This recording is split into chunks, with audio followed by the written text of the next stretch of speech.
Tanggapan siapa? Tanggapan abang? Ya Pak Lawli kan nyebar hoax. Dan dia minta maaf ke saya, dia nyebar hoax. Tapi abang sendiri sebenarnya punya akun Twitter nggak sih bang?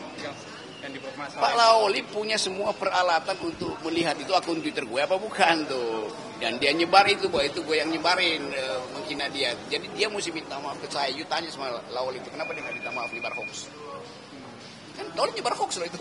Ya. Terima kasih bang. Ya sebenarnya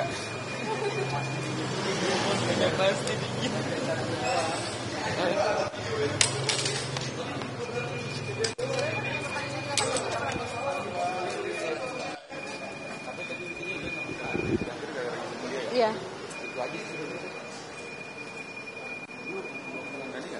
Siapa? Johan Dani itu siapa? Oh, enggak, belum.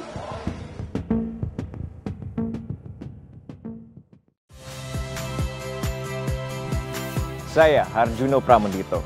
Saksikan program-program Kompas TV melalui siaran digital, pay TV, dan media streaming lainnya. Kompas TV, independen, terpercaya.